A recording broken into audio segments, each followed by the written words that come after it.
in order to put Russia and China and these Middle Eastern countries in the place where they need to be, he had to knock them down to the bottom.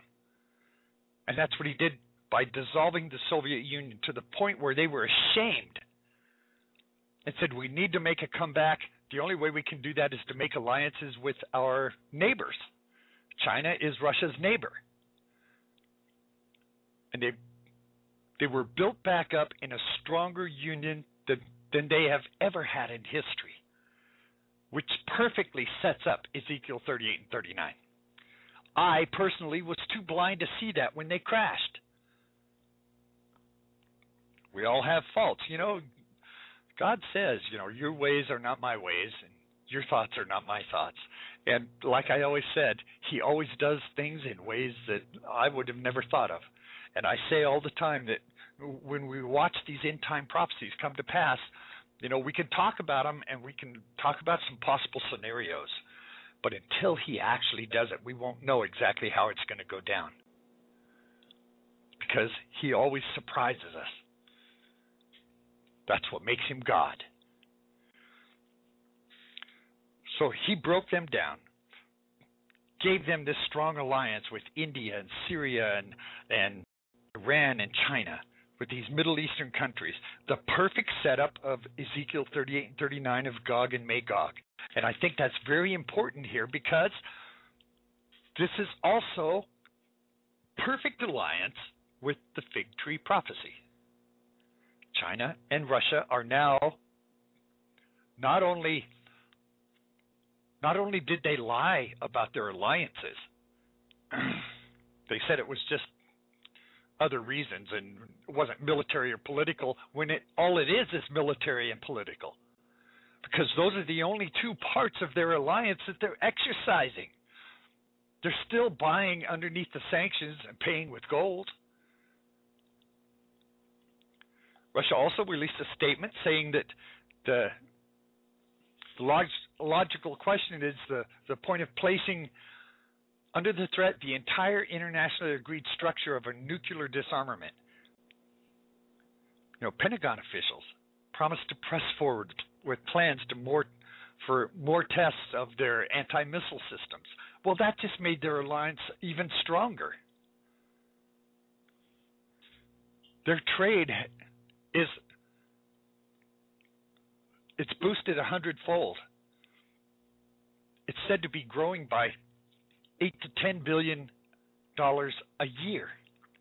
A year. Some analysts say that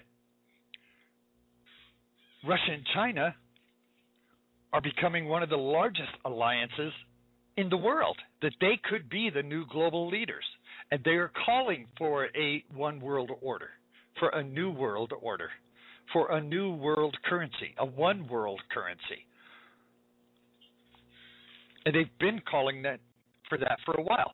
I've been reporting on that since last year. And what about Iran? Our friends in Iran. Let's see how else Russia is dealing with their new partners. Now, they say that it's not political or military. Well, here's a story from 2009 where U.S. investigators exposed Iran's nuclear shopping list.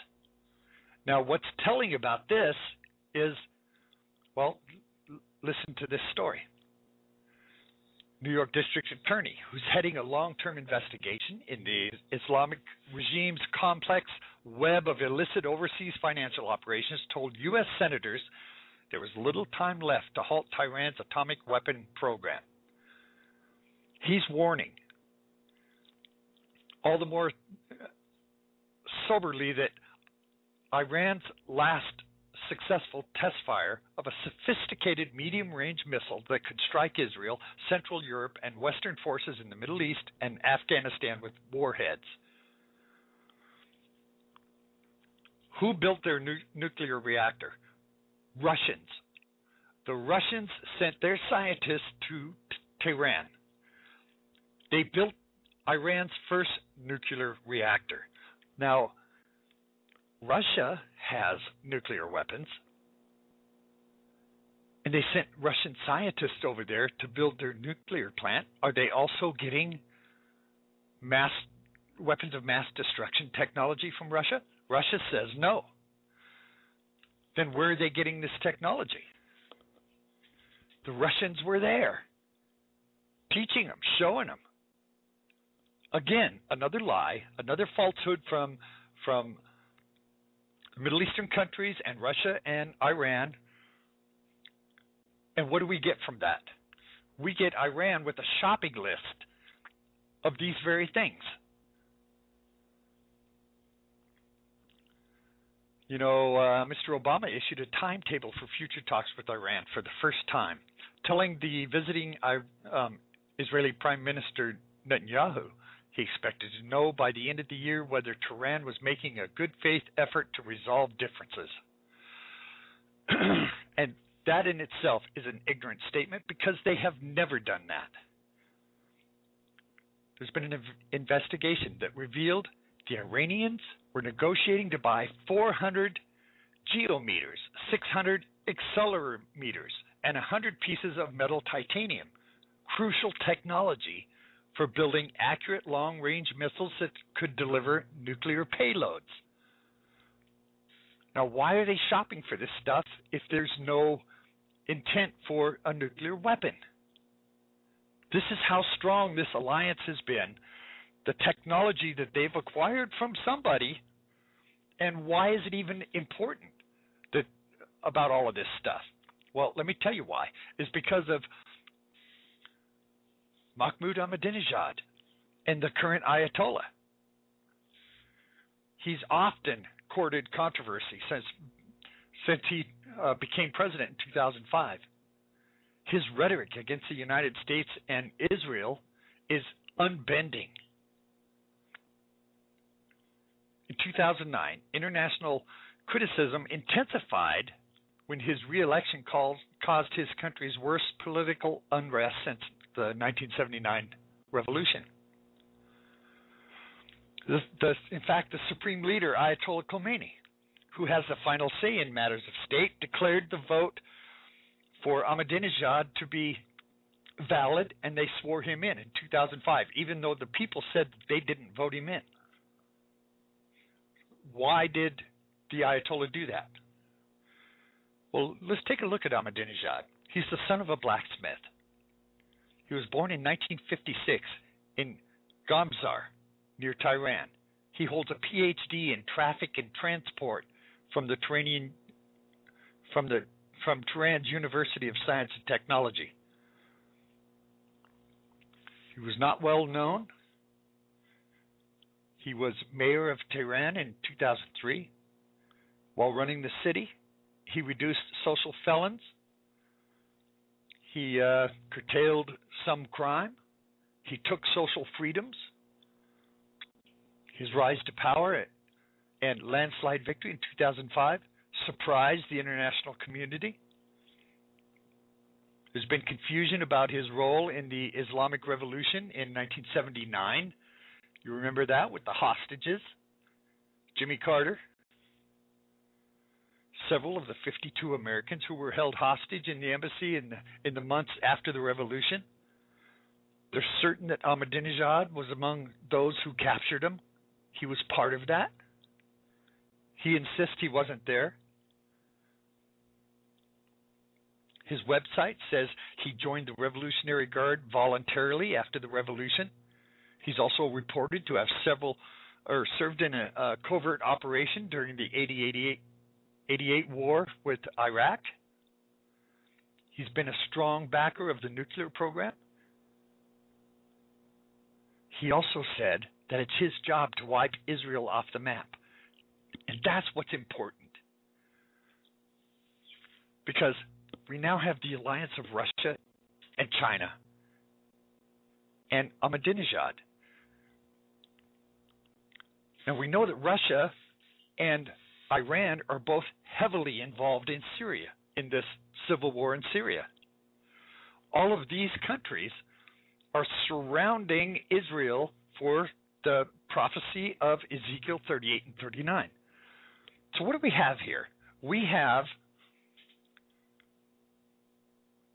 Israel being reblooming, the land being established in 1948.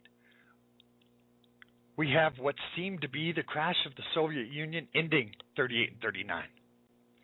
Instead, what it did is made it stronger and more positive. It set it in cement so that now the enemies that are prophesied in Ezekiel 38 and 39 are now in stone. They're there. And there's no going backwards from this. No other time in history could these things could have come about in just this way at just this time. Now, they may have had alliances before, but Israel was not a nation then. And that's really, really important here, that they were not a nation then. And, like I said before,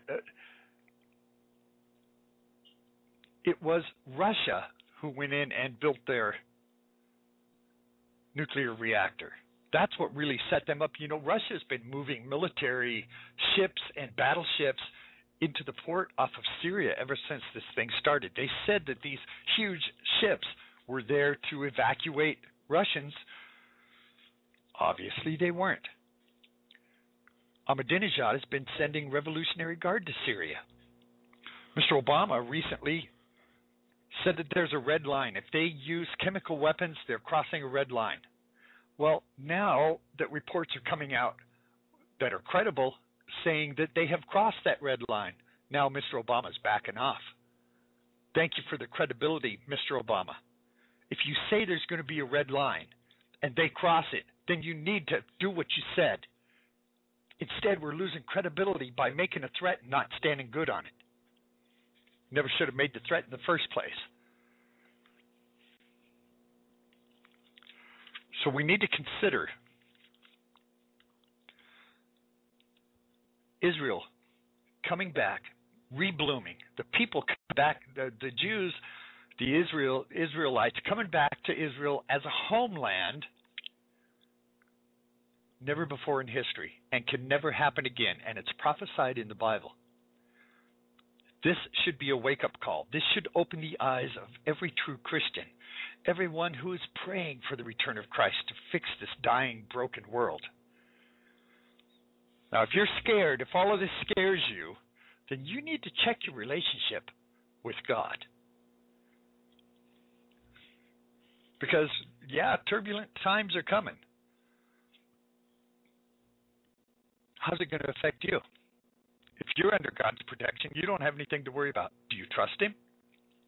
Do you trust what He says when He says He'll hold on to your right hand and protect you and keep you from this? Or are you not sure? This is something that you need to evaluate for yourself.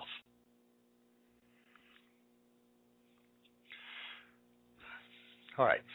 I want to talk about, because I'm running out of time, I've been just jacking my jaw way too much. I want to talk about the one world currency, the mark of the beast, and the end of money as we know it. Because, my friends, this is going to bring about another end-time prophecy that could only come about now. And it comes about at the same time that these other prophecies, important one-time prophecies, can only happen once.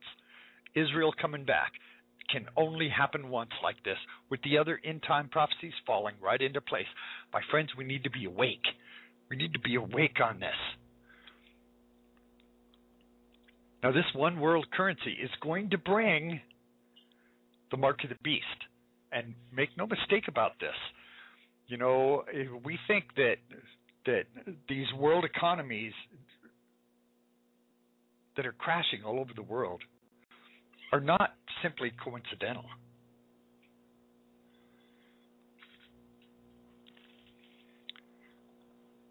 Let me give you some quotes from current world leaders who are talking about this world global currency. The Russian president has been among the most vocal supporters. At the last G8 meeting last year, he actually pulled a United Future World Currency coin out of his pocket. And it